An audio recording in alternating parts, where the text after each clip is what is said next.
Father Thomas Palomo stood off to one side as Father Sweeney led the congregation through the Mass. His mind was wandering, gathering wool as it often did during these rituals. He happened to glance toward the nave and found Sweeney frowning at him and subtly jerking his head. Thomas's first reaction was to blush with guilt. He thought he was being reprimanded for not paying attention. Then he realized the message was more complicated. He stared at the elder priest, trying to interpret those strange head twitches. The low murmurs coming from the back of the pews finally completed the connection for him. A disturbance. He made his way along the nave until he came to the locus of the tumult. Several of the faithful were seething. At the center of this buzzing hive, he found the object of their indignation.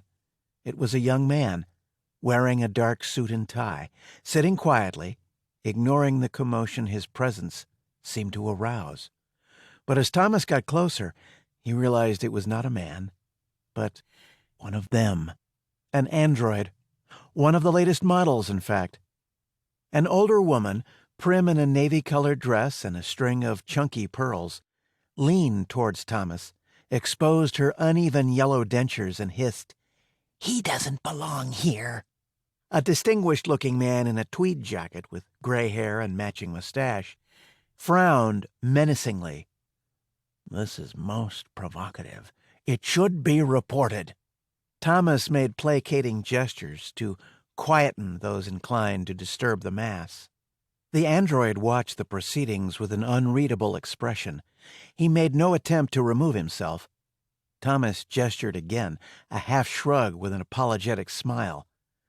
At last the congregants, with varying degrees of indignation, turned back to listen to Father Sweeney as he concluded the Mass and invited those who wished to receive communion to come forward. A line formed, but other people felt no need, evidently. The pews quickly emptied. Still, the android made no attempt to leave. Thomas decided to sit down next to him and offer a friendly ear. This may have been a mistake. The crowd moved away as though repelled by a reverse magnet. When the two of them were effectively alone, Thomas considered what he should say. "Is this your first visit to St. John's?" Seemed hopelessly naive even to him. He finally stated the obvious. "You seem to have caused quite a stir." "Yes, I am sorry my presence had that effect." Thomas wondered, shouldn't the android have known how humans might react to seeing one of his kind in church? But something told him not to add to the provocation. Instead, he simply bowed his head and asked, "Is there something you seek?" "Yes, Father, I seek to be shriven." Startled, Thomas sat up straight. Shriven was not a word one heard every day. It was the past participle, or pluperfect something of another unusual word, shrive. "You seek absolution? You wish to confess your sins?" "Correct." Thomas could not speak for a moment. What sins might an android have committed? He did not feel it was his business to ask. He remained silent until inspiration struck. "Let me speak with Father Sweeney." He was about to get up when it occurred to him to ask a safer question. "What is your name?" "You may call me Samuel." Thomas nodded. Of course. The Samuel model was the latest iteration in the line of androids produced by the Memor Corporation. Other companies were trying to create lines of their own, but Jacob Zankel, the brilliant scientist who headed Memor, chose not to share the technology, not even with the patent office. "Very well, Samuel. No last name?"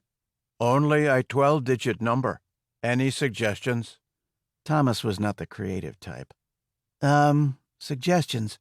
Why not Zankel, the scientist who created you?" "That might not be unique enough." Thomas blushed at his own foolishness. "You're right. His name could justifiably attach to all of your, brethren." A thought tickled him. Besides, given his well-known views on religion, he might not approve of you taking his name.